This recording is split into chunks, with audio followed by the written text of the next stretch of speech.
Pernah nggak sih ketemu orang yang kalau ngomong bikin kita mikir, waduh ini orang serius atau lagi ngetrol? Nah, di dunia anime ada juga karakter yang level kebodohannya itu campuran antara bikin ngakak sama bikin gemes. Anehnya, justru karena mereka inilah cerita jadi nggak kaku. Coba bayangin, kalau semua karakter anime itu pinter, logis, dan selalu bikin keputusan tepat, pasti bikin jadi bosen. Nggak ada adegan kocak, nggak ada momen, aduh kenapa sih kayak gitu? Jadi hari ini kita bakal bahas 10 karakter paling kurang cerdas di anime, tapi justru bikin seru dan nggak tergantikan.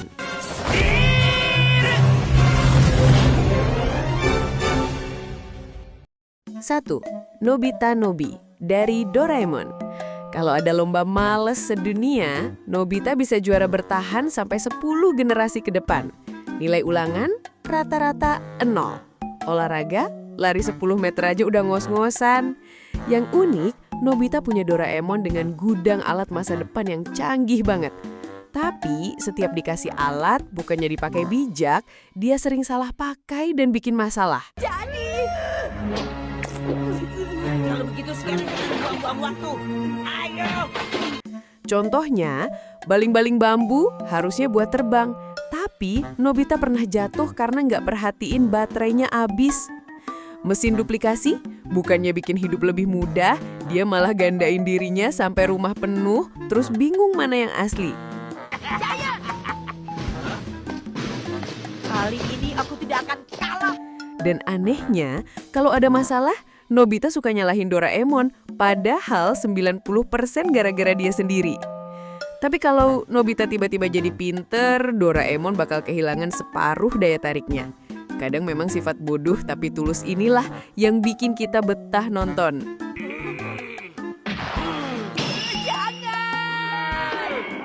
2.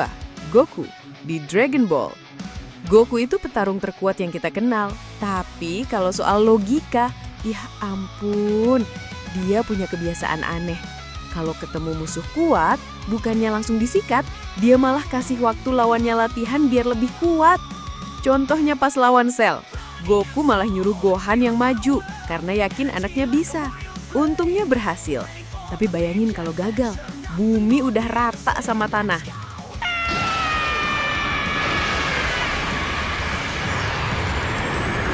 Tapi di sisi lain, sifat polosnya bikin dia selalu nyari tantangan baru yang berarti kita penonton dapat pertarungan epik tiap arc.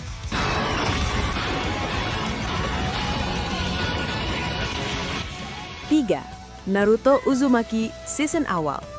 Di awal cerita, Naruto adalah definisi anak bandel yang nilainya jeblok.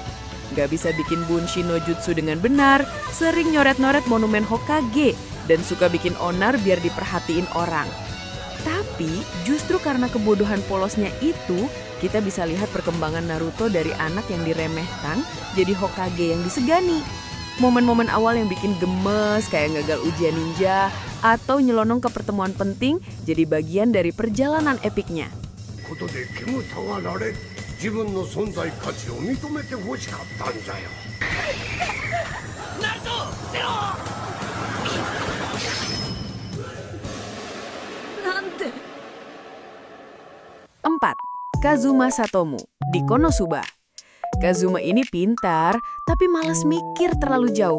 Dia sering bikin rencana yang kelihatannya brilian, tapi jatuhnya kocak dan berantakan. Contohnya, waktu dia coba nyolong baju dalam di tengah kota cuma buat ngetes skill, malah ketangkep dan dikira mesum beneran.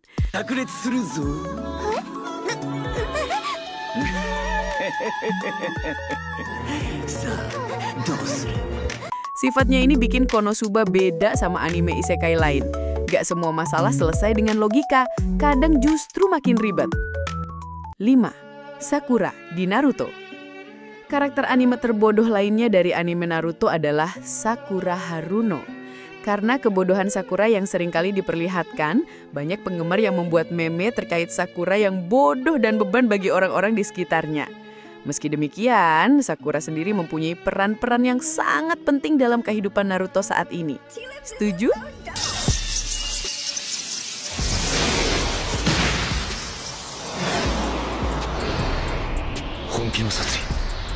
したなサスケ 6.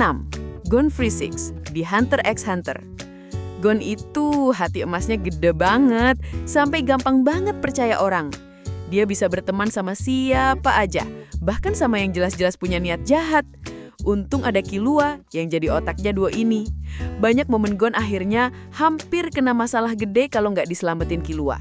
Tapi sifat polos inilah yang bikin Gon punya banyak koneksi unik di sepanjang perjalanannya. 悪いな一発で楽にしてやるからよ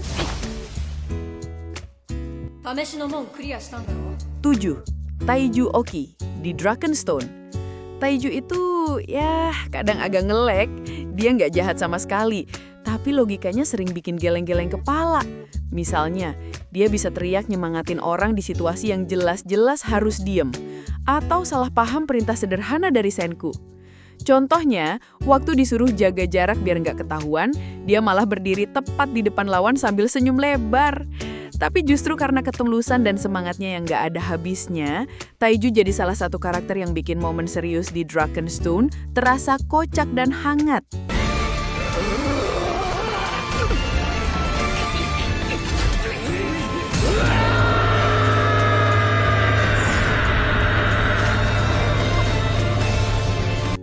Delapan. Aqua di Konosuba. Aqua itu dewi yang kehebatannya cuma kalah sama kebodohannya sendiri. Dia bisa menyembuhkan penyakit parah, tapi juga bisa bikin satu kota nyaris bangkrut karena salah urus dana. Paling sering sih dia bikin masalah dulu, baru minta tolong Kazuma.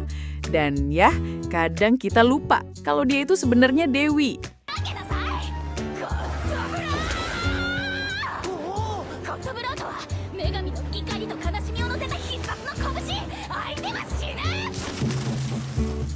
9. Megumin di Konosuba.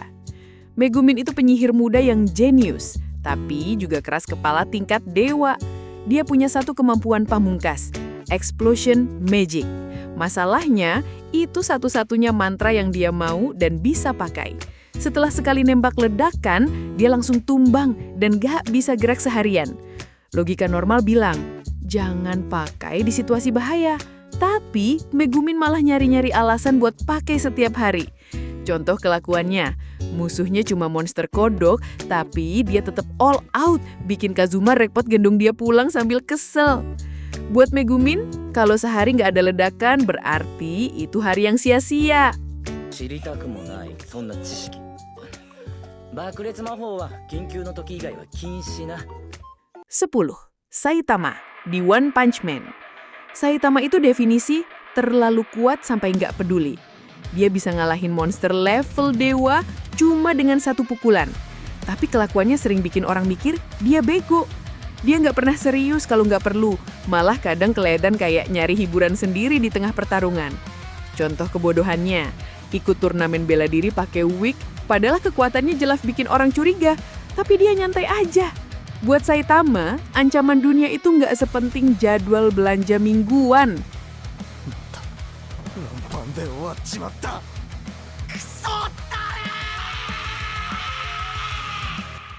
Jadi, itulah deretan karakter anime yang kadang bikin kita pengen teriak, aduh, kenapa sih? Tapi kalau dipikir-pikir, tanpa mereka, dunia anime bakal hambar. Kebodohan mereka bukan cuma buat lucu-lucuan, tapi juga bikin cerita punya warna, konflik, dan momen tak terbayangkan. Kadang, karakter kurang cerdas ini yang justru bikin kita betah nonton bertahun-tahun. Jangan lupa like dan subscribe ya. Sampai jumpa di video selanjutnya. Bye-bye!